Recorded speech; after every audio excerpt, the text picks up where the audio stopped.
Hi everyone, and welcome to Just Feminism, where we try to answer some simple yet complicated questions like what is feminism, who are feminists, what do feminists do, and can feminism actually change the world? Well, the guests of this series will show you by example that not only does feminism have a potential to change the world, they are actively doing it.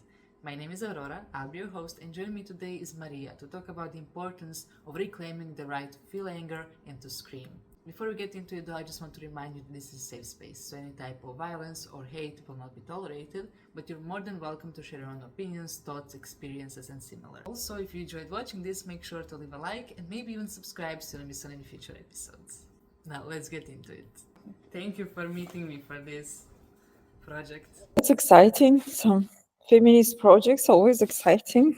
To begin, let's talk about artivism or combining art and activism. How did you start combining those two, and what does storytelling have to do with it? How do you include storytelling into your work?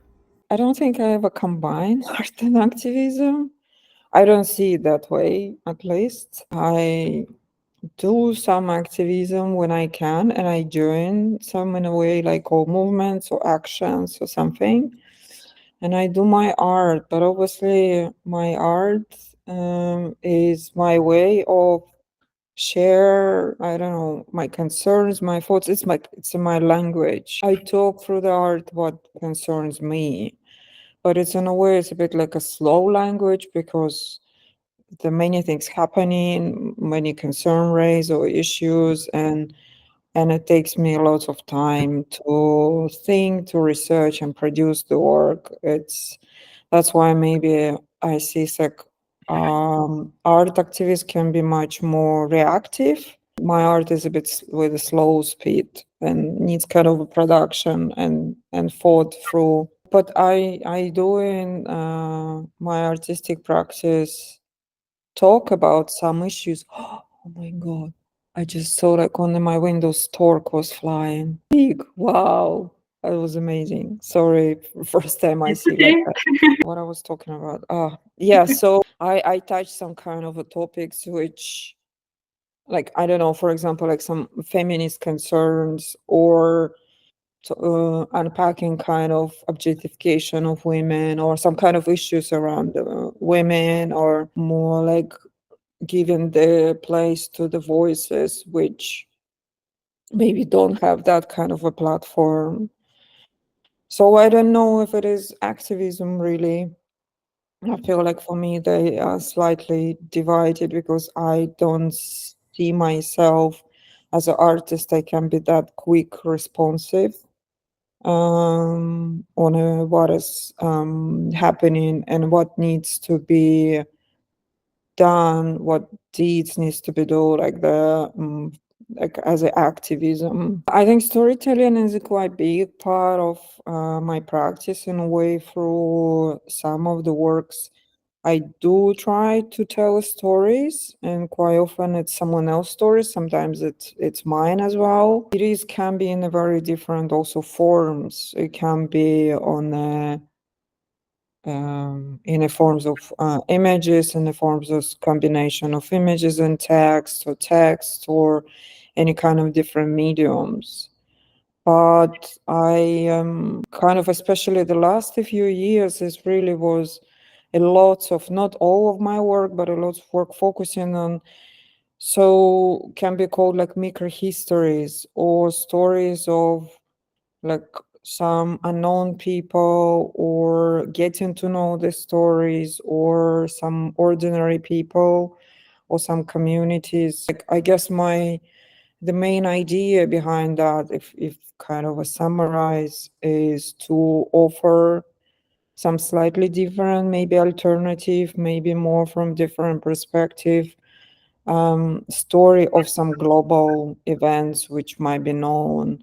In Estonia was like this closure of really big textile mill, which in a way for the local histories everyone knows the facts, but no one knows kind of stories of these women who lost these jobs, and that's what I did. Or like now with the current full-scale war in Ukraine, I also try to, through some artworks, document and give a space to the stories, or maybe like just one family or one person, not trying to really cover everything or variety of the stories, but actually more going into depth with these people and give them space. And also like I wish to remember that kind of a story, that the story in the end hopefully maybe goes to the history now, like historical narratives. So I'm always get like a bit frustrated with a kind of like this big narratives, historical narratives. I always feel like a bit lost, not knowing how to respond on that. And it's like there's obviously always a few sides involved. So I tend to turn more to people and who experience that, who involved in that, and hear what they have to say. I totally agree. Sometimes, especially when it comes to the politics, everybody looks into the macro picture, like the big scale picture, and then everybody loses sight of actual people who are creating that picture. Every little story, their everyday lives, their everyday struggles, they sometimes just get forgotten, like they're not important. Even in specific sciences that deal with humanity and human experience, still kind of undermine it. And I believe that a lot is lost. A lot of wisdom, a lot of beautiful, beautiful stories of resilience, of resistance can just be lost in it all. So I love that you're dealing with that. And I mean, we wouldn't met if it weren't for Hidden Histories that we worked on 3 years ago. So that is one of the experiences that pushed me more towards focusing on one person or a small group and not just on the whole world, because you can't grasp it all at the same time, just not possible. I also think like our memories also work in that way. We can't remember everything if we talk about like memory of individual. And also we have to be realistic. We cannot tell stories of everyone in this planet. So to say it isn't impossible. So for me, it is more like it's not about choice whose story is valuable, who is not. But it is what I am in this moment, in this place, have opportunity, who I met for what I do as a like or volunteer or like human being or artist, and bring kind of a value to those sort of people and stories, and see maybe somebody also see that it's valuable, that kind of stories. But it's also for me it's like there is like a small hope that there is a bit of more empathy will be grow up, because we, especially in this, like with the kind of our digital times with social media, it's very easy to express the hate or anger or be aggressive toward another person who you never met, but just because they, I don't know, wrote and published something in a social media. But it's much more difficult to do that when you know their stories, you know what their perspective, and start kind of hopefully start to see how similar some of your experiences are. So, and there is like a hope, a bit of an empathy, yeah, so to say. Yeah, sometimes we have to give a benefit of the doubt that people are doing the best they can, but maybe that best they can is not always the best. Like they have room for improvement, but we shouldn't judge them or hate them because they're not there yet. We just have to hold their hand while they get there. So, on both sides of any conflict, there are people who are actually good and who want to do good and who are for peace, but sometimes people forget that and they just see one label or one identity and just roll with that, and it's a very toxic generalization, and we need to approach people for what they actually believe and for their potential of who they could be and what they could learn. But it's much more complex, I think. I don't know how was like your experience and your family experience, because you also come from the conflict zone where like the war was really present and quite recently. So I'm now facing all these complexities and dilemmas, still not being in a war, but we kind of much the closest war, like in terms of the mentally, culturally, geographically, we got, and through connections with people, is like in Ukraine.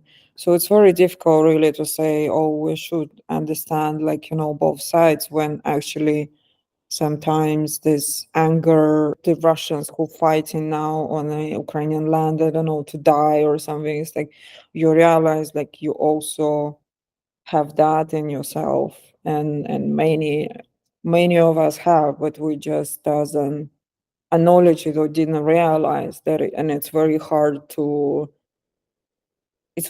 stay pacifist in that kind of moments. And I don't know if it's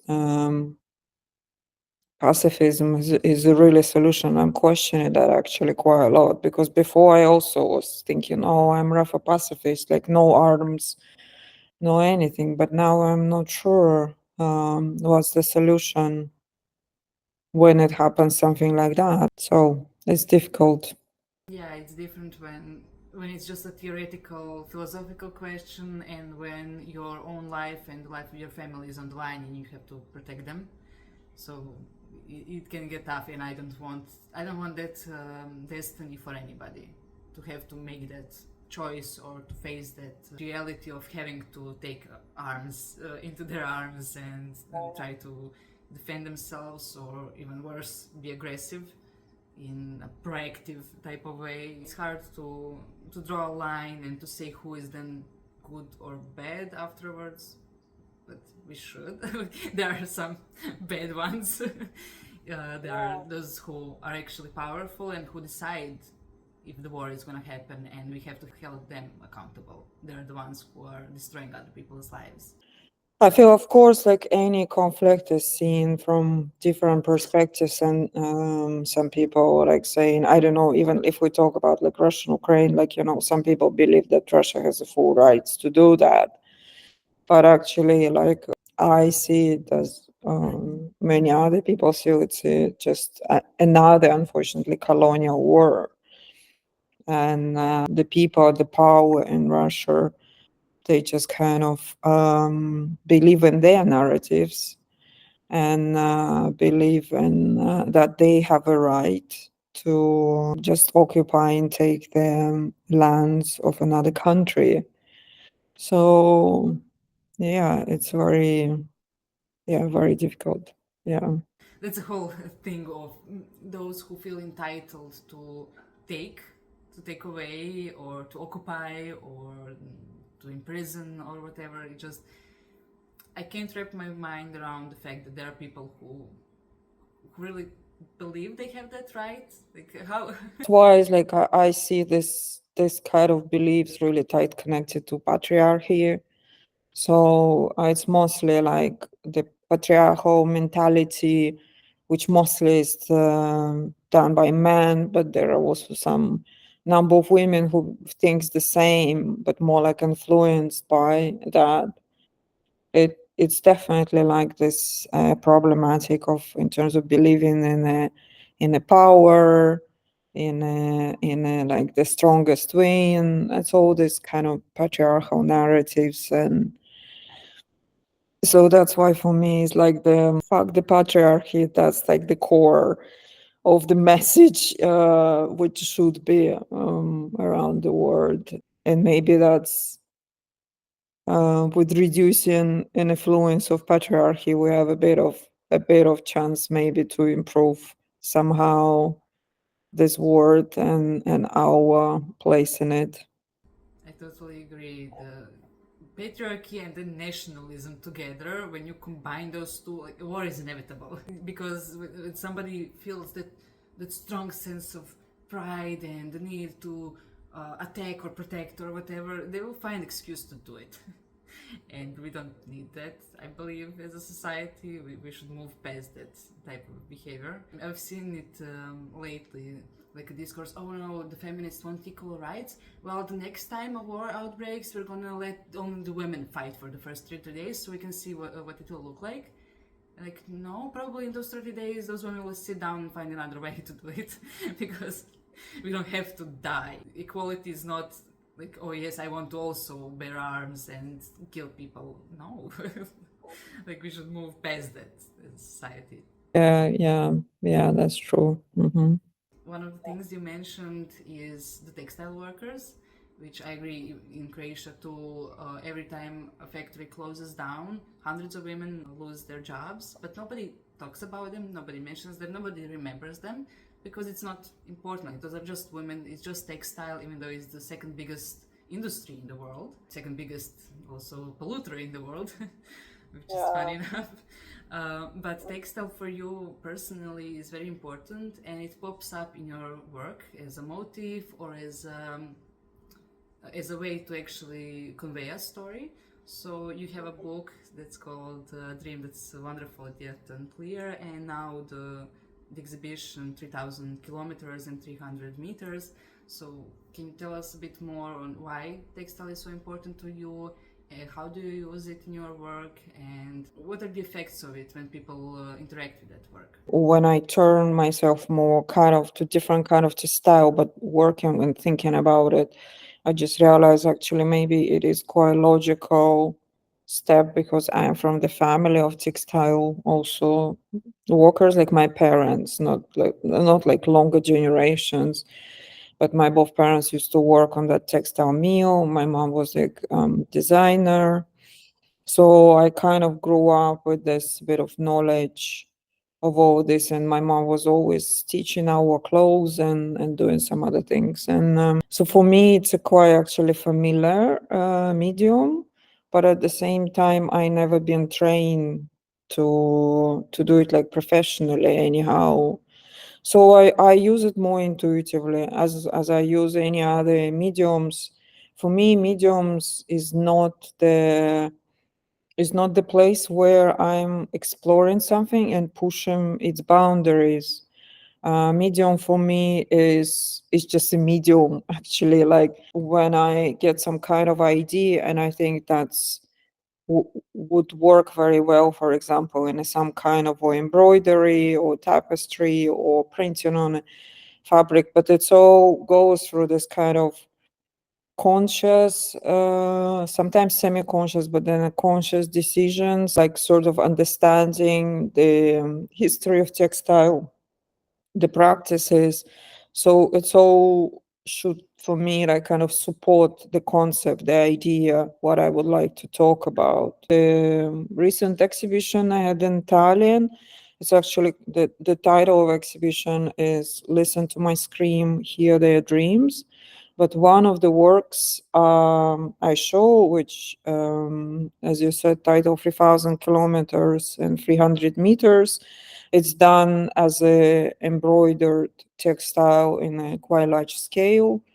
And it's actually, in a way, there's nothing new about the technique I used. It's actually the most simple way you could do. I just embroider text, very symbolic mapping.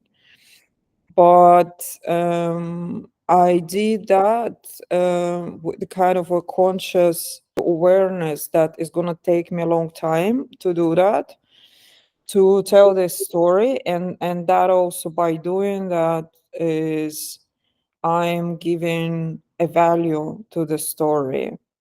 And this is a story of one family who were forced run away from Mariupol in Ukraine through Russia because there is no other way to escape, and they ended up coming to Estonia, where I first met them as a volunteer at the border. But then we stayed in touch, and they decided to stay in Estonia, so they live now here. And we're in touch, and they kind of kindly shared their journey, the story, like starting from basically 24th of February, the story how they like for 3 weeks were hiding in first in their cellar, then in the cellar of the hospital right next to them.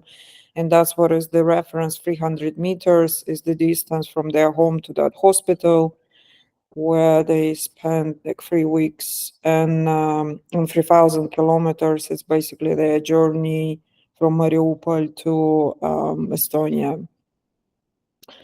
And yeah, I kind of, when I was thinking about this work, I was even considering maybe write on textile, but it doesn't feel quite right. So I felt it doesn't feel like too valuable enough in a way. So, and that's what I decided to stitch it like letter by hand. So it took me a long time, but I think it's also kind of me living through, and I kind of keep building up by stitching, building up distance with the story, like kind of already in a way, like paradoxically stop reacting on these facts. Because it's also when I was showing this work, people get very emotional of like when they were reading, and I was just suddenly realizing, oh, I already kind of build up that distance. Is like already not reacting. Even it was when I've heard when they were sharing this story, it was quite and shocking and yeah yeah, and not easy kind of to listen what the people went through. That's what I tend to kind of work in with the textile like pieces or some techniques. And in this case, if for example, if to like bring the sort of a historicals, I was obviously thinking that textile was always in different kind of tapestry, embroideries. It was always a storytelling, always this narratives which generation to generation wanted to tell. And of course, women tend to be in the many cultures, like in ours definitely, who are like a story keepers and who share that they even sharing orally through, like fairy tales, songs, and just kind of oral narrations, all through embroidery, tapestries, waving of that. So for me, it feels like even I'm not using kind of a symbol, so to say, to tell the story, as for example, like in carpets is used, but language is also letters, is also symbols, and so I'm kind of doing that, referencing, thinking about all these histories that attach to the textile piece. And it's not necessarily for me, if the person comes and see this piece, they know about that. But I definitely think if the person comes and read it, in a, like, I don't know, in newspaper or even on the screen, or comes to read its hand stitch on the textile, it definitely makes them to think why it's so important. Even if somebody would might think, oh, what is the boring story or something like that, or it's like 1,000 stories like that, why this story was valuable to teach. So, and that's what I guess I was kind of trying to do and to think, and obviously reflect more afterwards. Sometimes it's like you just do work and then figure it out, why you did it this or that way. Yeah.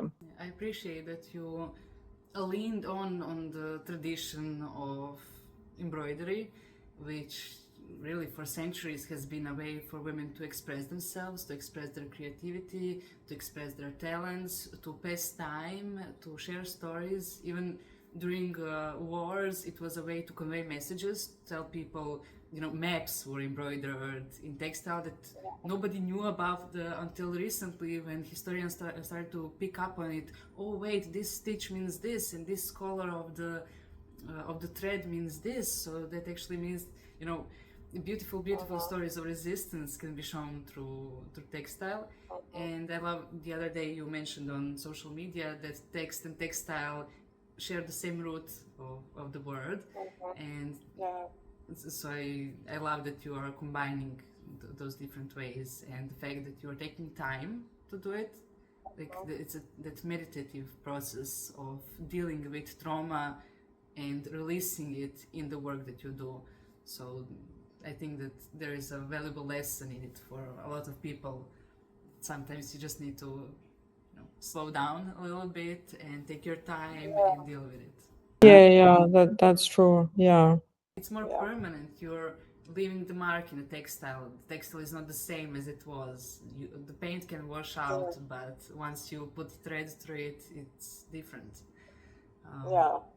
And on that note of taking your time to deal with information, when the war started 2 years ago, you started writing a book that recently came out, a year-long scream. So can you tell us a little bit more on why you decided to do it and what it meant to you personally to show up for yourself through that year and write your feelings, the events and everything? So I didn't start to write the book when it happened. It's a bit slightly different how it happened. So I think I'm started to tell that because I think it's very important. I am when I was already like grew up doing my MA, I was finally assessed with dyslexia, and that's kind of made the whole sense for me. All my like school, the university's life, that I actually have very complex relationship with the writing. It's very hard for me actually to write, and I always kind of felt I cannot really write. But then I don't know what happened, something like 3 years ago, maybe a few kind of moments happened in my life before the full-scale war in Ukraine. I suddenly like found like very easy form to write for myself, whatever I want to kind of to remember or to think, is like not trying to make like full sentences, like good paragraph, but kind of very breaking kind of a language comfortable for me. And it really immediately excited me that, wow, actually it's like, it's even first time I realized it can be fun actually to write something like that. And it's also therapeutically kind of really help. But it's just happened pretty much like a few months before the full scale war in Ukraine. And when that's all started and I started to be involved as a volunteers with the refugees with different organizations, I really, for me as the artist also, somehow art immediately lost the meaningfulness. Like it really feels like it's useless to do it now somehow. I don't know. But I was really felt like there was so much every day was happening, and also so much like questions and thoughts I have. So I need somehow to record that. And I paradoxically, as a visual artist, I felt the visual image failing me. I cannot do that. I can't take any pictures. I cannot, because they not represent. And also, for example, when I was starting met up some Ukrainian refugees, it's like I cannot ask them to take pictures. It's ridiculous. It's the most violent thing you can ask people in this condition. So this forum became very helpful just to record that for myself. I really, really felt like I want to remember that for myself.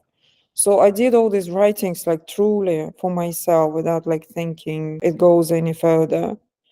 And then like there's like a few things happen. I post maybe a couple of texts on a Facebook just like to share some like more like thoughts rather than look how I write.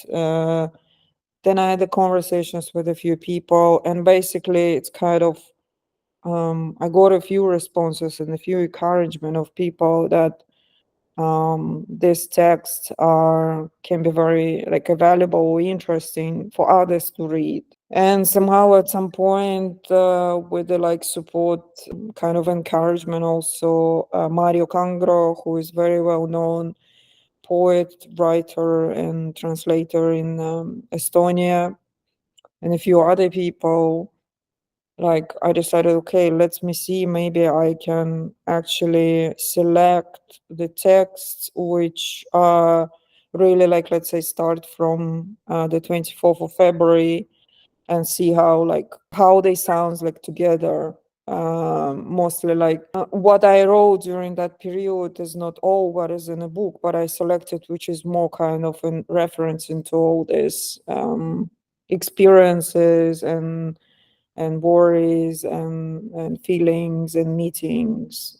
Yeah, and that was a bit like a crazy because I also felt like publishing book just of text, and I'm as an artist, it's stepping again in a very, very unknown field.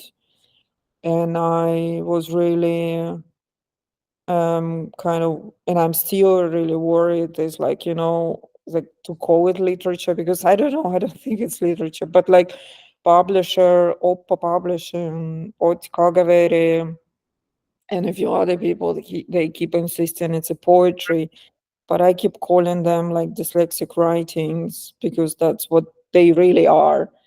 And I feel like that what I kind of presenting in this book, maybe it is exactly what this might be happening or similar, some of the dilemmas happening with some of the people who are in this kind of identity in between, as I see like myself, because I'm like Russian speaker from Estonia, so I still have some connections to the Russia. I was born and grew up in Estonia, but like being brought up in the Soviet Union, you see connect and some family connections. So you have of them, and then you kind of totally like supporting Ukraine, and actually because of being from Estonia, you fully understand like what Putin means by all this like by occupying and wishing to occupy Ukraine. But then it's like all this what was happening also quite intensively in the country because we are really sitting on the border and I'm from the town which is right like across the river you can see Russia. So I feel maybe some people also can resonate with those texts, and maybe it is important. But that's mostly like some other people convinced me that it's maybe important to give that voice. The publisher was like as in a good way was telling like, oh, you're like an angry feminist. Angry feminist writings is very important to be seen because that's what is still he believes is still missing. For example, in Estonia, is not enough. It's just a few maybe voices. So it needs more.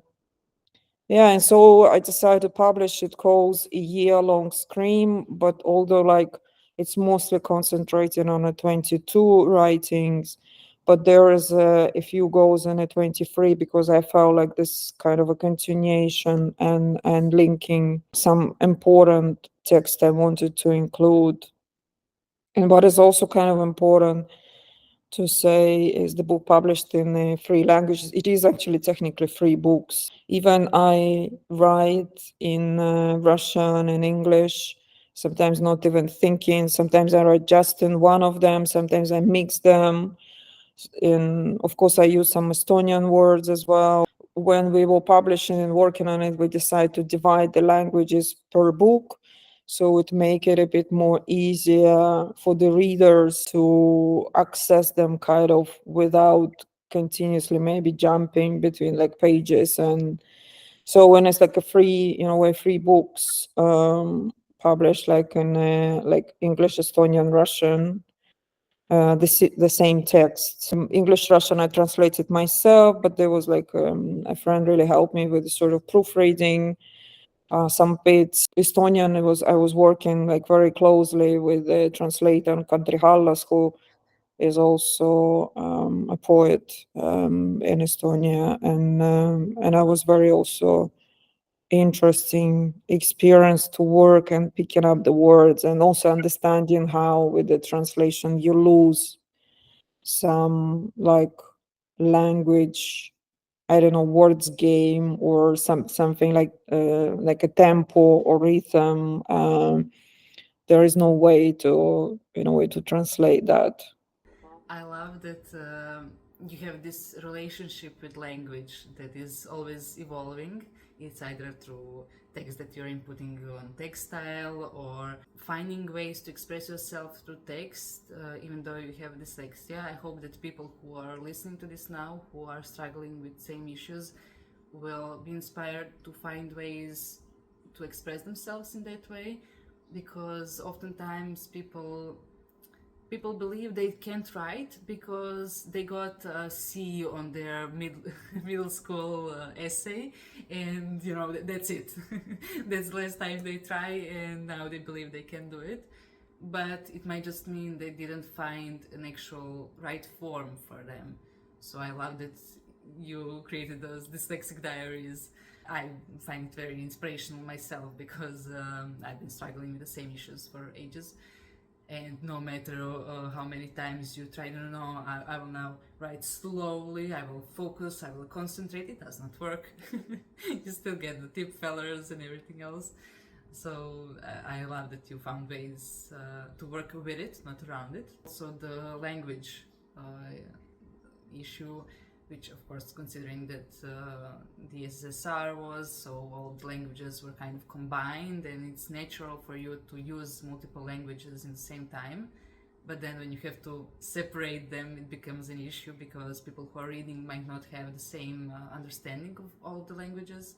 So it's a delicate dance of your own thoughts and how others might actually interpret them. Because once you let something out in the world, it's not yours anymore, it's of the people who will try to understand it too. And honestly, from the perspective of a researcher, that book that you made is a very, very valuable historical artifact, because it's narrative. One day somebody will find that book in a library or in an archive somewhere, and they will see your own thoughts, your own ways of expression, as well as the snapshot of the historical moment that was happening. So don't think of it as something that, oh, you just did it happened like by itself. It's a big thing, and you really should be proud of yourself for leaving that type of trace behind you. But also you mentioned something very important, and that is anger. So I want to talk about it for a second. Why is it so important for women, or for people who are marginalized, to reclaim the right to feel anger, to feel rage, and to scream and have their voices be heard? I mean, it's always in the human nature. We always get angry. But I think originally, like many years ago, when I came across feminist writings, and of course, Audre Lorde, Bell Hooks, Sara Ahmed, they are really big and important voices who talk about rage, women's rage especially. And Audre Lorde, actually, all of three talk about Black women or women of color. Like, that's their rage also goes, for example, towards the white feminism and plus the patriarchy. So I think it was really unconsciously or consciously given almost like this basis for that. Me understanding, like, actually I'm as a woman, like as a person, have a right to be angry, and it's okay to be angry. And of course, this, in a way, like a therapy also helps, because that's what therapy quite lots of people, and I also went through that. I'm brought up with this idea, like, yeah, if you get angry, like, you are not nice person, you lose your temper, and especially like as a girl, it's like you're not supposed to do that, you are like not really attractive girl then. And I keep thinking I was in my like childhood, teenage, quite a lot of angry, and I was always like labeling myself that it's like, you don't have enough patience or something. But now actually I'm more appreciate how resistant I was against what, like, checking my boundaries or not agreeing, like if the boundaries were crossed. So in a way, it's like when the full-scale war in Ukraine happened, it was such an overwhelming experience, with all this kind of like getting the news, from people from Russia, from Ukraine, activists from Russia flew Ukrainians go bomb killing, all of that. All I felt I want to do as like just as a human being is just to scream. It's like continuously screaming. And then eventually I keep thinking maybe I also, because I live in Tallinn, but there's my hometown and border is not that far. I thought maybe actually I want to go to the river, which is the border, and scream. And I obviously, like as an artist, already immediately thinking, oh, maybe I need just to take a camera with myself and see what happens. But it was really like this human wish to do that, and then like kind of I ended up doing the work with the screaming, like actually two works. Actually getting back and reading Audre Lorde and Sara Ahmed, it made me really think that we are still in a kind of a society which somehow thinks it's okay for men to be aggressive and angry, but it's not okay for women to express that anger and being enraged and a kind of not attractive, so to say. So when I really felt like, no, I need to use again like my art practice to give myself that space, but also to offer other women to give that space and say it's actually okay to do that. And that's like my second work in a way with the Scream is what happened. It calls Listen to My Scream, which is like a multi-screen video projection, which I developed with the 8 other women. And basically the process was quite simple but very carefully delivered. So I asked if anyone wants to join this, like being very transparent. What is going to happen is just basically screaming in front of the camera. But I went with each woman who volunteered to do that. I video recorded each individually in very different times, and each of them pick up the places where they would like to do that, because it was also important. So for me, it wasn't just important to record that, it's important for me that they are actually in this moment go a bit of from the therapeutical moment and process for themselves. And even right from the beginning, each of them said that this installation will be first shown in the framework of talking about the war in Ukraine, but the work is definitely beyond that. The work is definitely about like we are women have a place and right to be angry. We don't need to explain, and we can express that. Uh, and it was very interesting, like, and enriching for me experience that, because like for example, like one woman, she volunteered for that, she wanted to try that, but she said she never heard herself screaming, she doesn't know how she's going to sound. And it was really big surprise for her. She said like, oh, I thought it's going to be different, because I think I didn't know, like I know a bit of like she shared her like a life story. She is also comes from that culture where you're not supposed as a woman to raise the voice. So for her, I think it was also maybe start of something to listen yourself in a different way. And there were like kind of a different experiences we shared, and for me that was as important as the final kind of work to share with the like visitors of the exhibition. And also it is like by individual the screams, like because I also was thinking about that, like we each woman like individually valuable, in each of our individual like a scream or anger is valuable to be heard. But if you put us together, and that's what is Audre Lorde a lot talk about, that if you put us all together, this is will be resistant, this is will be kind of a revolution, and it will be statement, like just I'm not alone, just screaming how frustrated about whatever I am, how I'm treated or what is happening around me. But if we're together, we feel like we are power. And that's what I guess I was trying kind of to send that message, that is about the solidarity. So screaming in solidarity. It was very wonderful actually to do. I put this installation.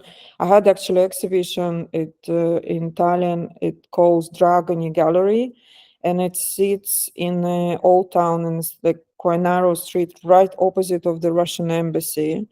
And I purposely wanted this video installation being placed in the windows, which we are all will scream towards the Russian embassy. What I did at the opening, which was a bit of improvisation, but then also I decided to do that really close in the exhibition with a shared like collective scream with people who came like to the opening and to the finissage. So and we literally came out on the street, stand, look at the Russian embassy, and we were screaming all together. And that also become to be quite a powerful experience for each of us. And some of these people who joined me, and that they share afterwards what it was meant for them and how they feel. And I really appreciate that, and I really value that it meant something for some other people, not just for me, in that. And I think this kind of feeling you're not the one, feeling solidarity is very important, especially in a kind of very dramatic moments, as a war, as a conflict.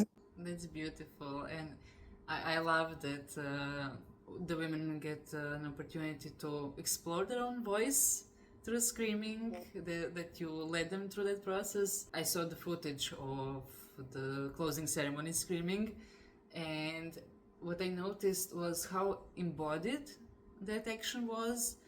People didn't scream just with their mouths, with their throats, they screamed with whole bodies.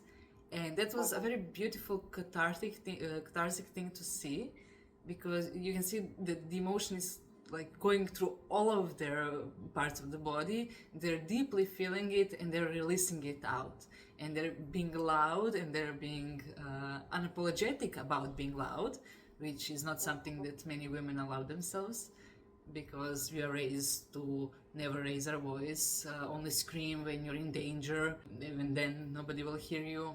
I believe it really is powerful to, in such a impactful, dramatic way, make your voice be heard. And the fact that you did it across the embassy, I mean, that takes some guts too, not gonna lie, considering the political climate and everything. And I just love that there are these opportunities for us to get together and to, you know, amplify each and every voice that we have to make something even greater than ourselves. So I love that.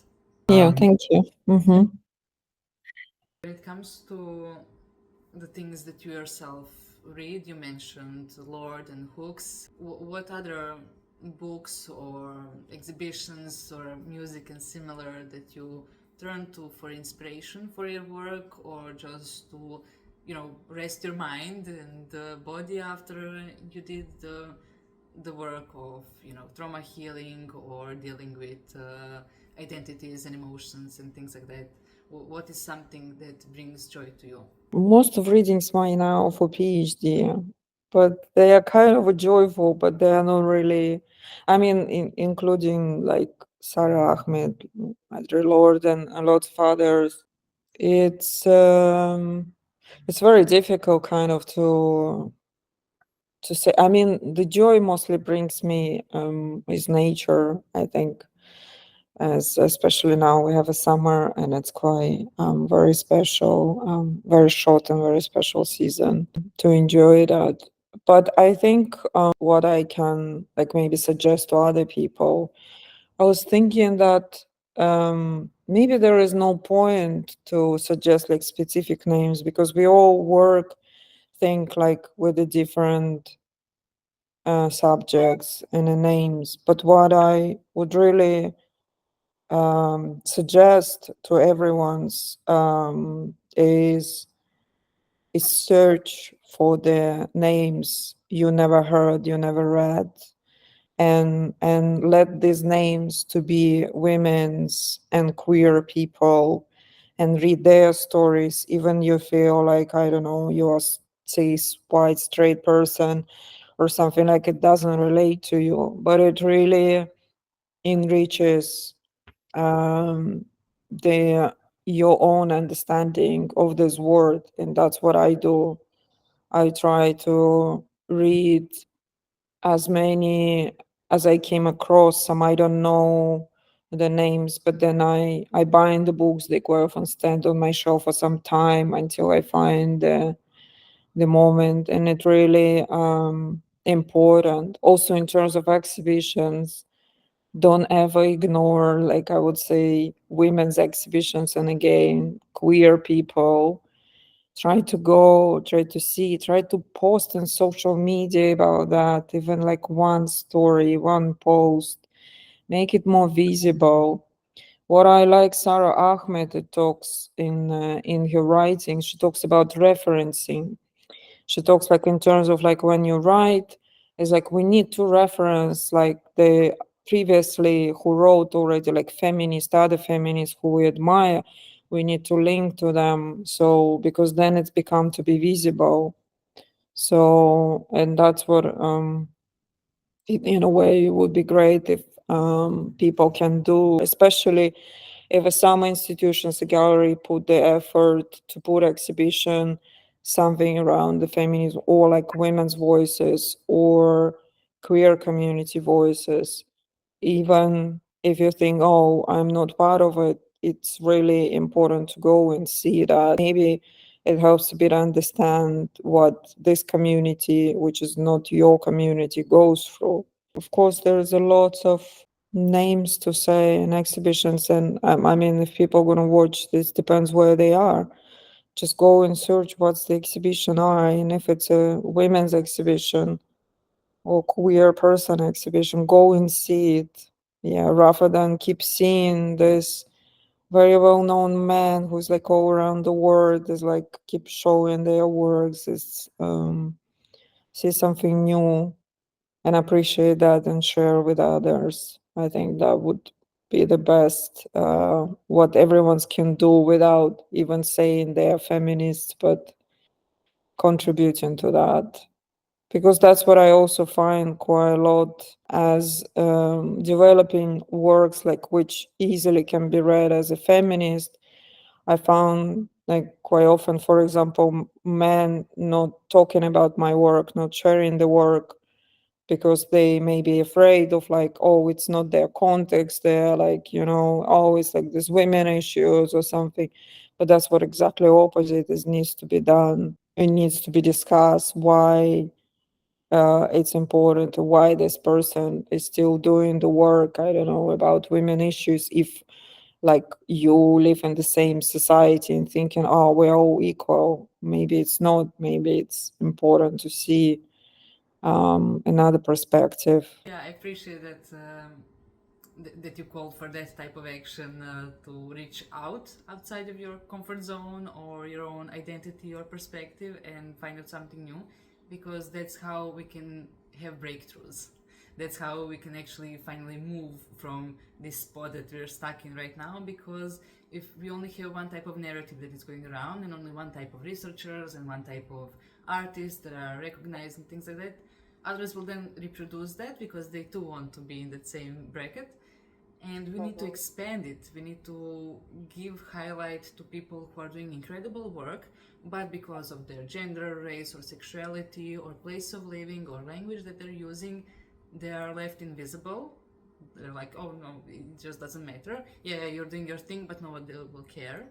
And when it comes to citation specifically, I love that you mentioned it. It's actually a topic we talk about in the first episode of It's Just Feminism, because there is such a thing as citation bias, and both men and women are guilty of it. Both will, men more, but both will try to cite more men than women because men's work is deemed more worthy or rational or whatever. Like, oh yes, if you talk about this issue, you must mention these two men who wrote about it, otherwise people will think you don't know what you're talking about. Like, no, why don't we cite women who have the same ideas, maybe even before those men? I mean, for me, the best example is science fiction, because so many people don't give credit to Mary Shelley because she was a woman, so they will mention somebody who wrote 100 years after her and say, yes, yes, yes, he was the founder of science fiction, but he wasn't, she was. But just because she was a woman, her contribution was not big enough to be mentioned. And we have that power to decide who gets the spotlight. We decide what content we read and watch, and what exhibitions we attend, and who we cite in our work. So I love that you mentioned that. That's how changes happens, because you cannot change other people, but you can change yourself. And I actually went through exactly the process, this like when you're like after being educated in photography, and when I start to teach, I start to check whatever like kind of lecture samples I'll give. I start to like checking, do I have actually women in this list, and realizing actually I was educated with mostly men, which comes straight away into my head, but much less women. And there's like so many women do like a similar work or even like more interesting work. So I took it as a habit even before, I don't know, like giving someone's reference. So if I'm giving, also think of someone else, also think of a woman, also think of if you know any queer person who does. I find this quite frustrating when people saying like, oh, like, but we need first to learn this kind of the main narratives, let's say like, or art history or something like, and then we learn the like feminist narratives. But no, it's actually, it's up to you now, because that's exactly the problem. Like the women feminist narratives will continue being on the side, continue being peripheral and like additional to the main narratives if we continue to talk like that. So, and everyone's who is teaching or like helping others, it is really up to you, personally up to you, what kind of historical narrative to tell.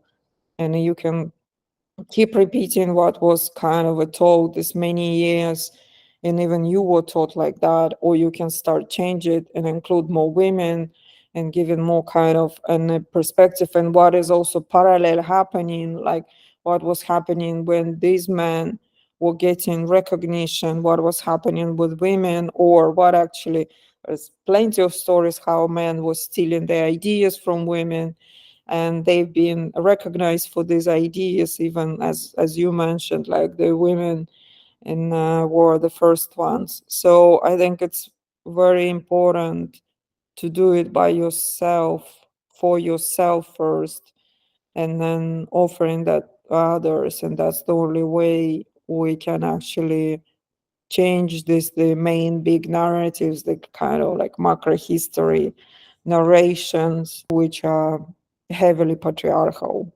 Yeah, and excluding women quite still a lot. Yeah. Is then that reaction that happens from people when they say yes, yes, yes, but you're including women and queer people or people of color because you need a token, you need representation, which is then seen as something artificial, like, oh, you have to add them and then stir the pot and then everything is fine.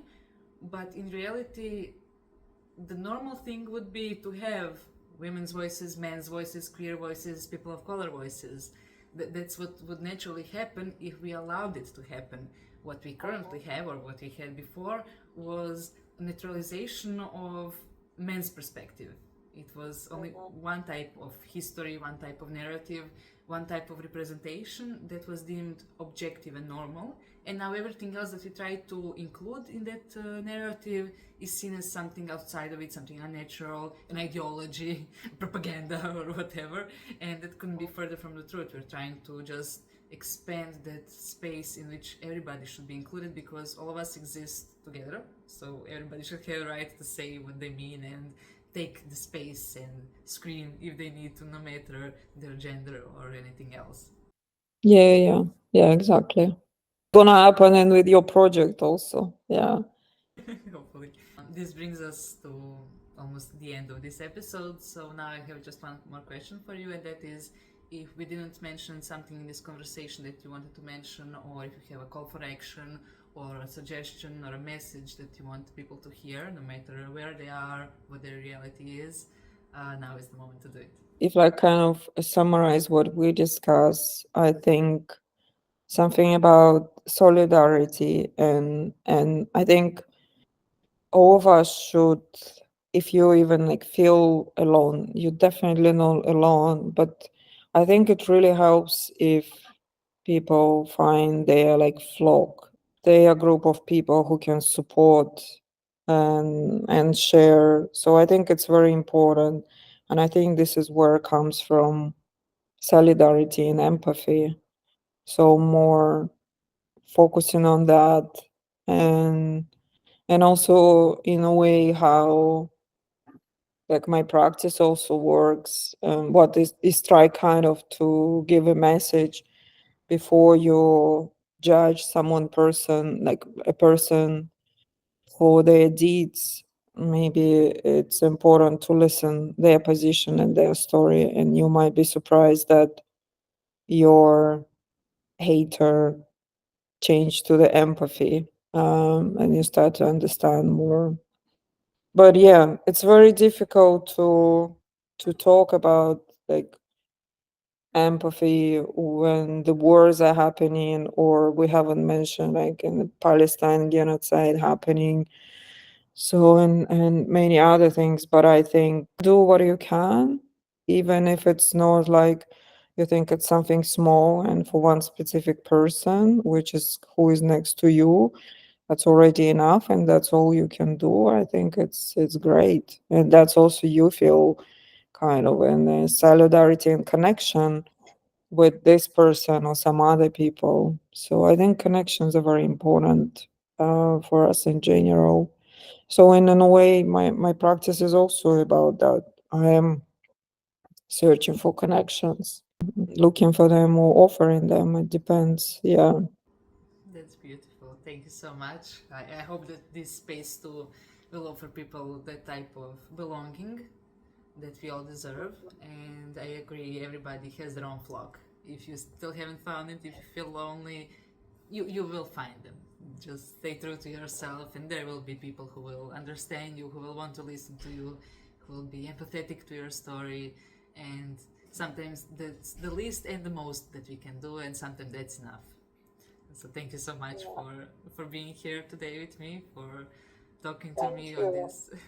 It was really great to talk to you. Thank you so much for inviting me. And good Of luck with all your PhD and this project. It's very exciting. Thank you so much. You too. A PhD is a marathon. Yeah, it Yeah. is. Yeah. Take care. And that would be all for today's episode. Thank you all so much for sticking around. Thank you, Maria, once again for being here today and talking to me about war, about screaming, about what we all can do to make this world a more safe and empathetic place. If you enjoyed watching this, make sure to leave a like and maybe even subscribe so you don't miss any future episodes. Also remember to be kind and supportive in the comments. You're more than welcome to share your own opinions, experiences similar, but please don't spread any hate or calls for violence. Those types of behaviors are just not productive and won't be tolerated on this channel. I hope that you all will have a wonderful day, and with that, I'll see you some other time. Bye!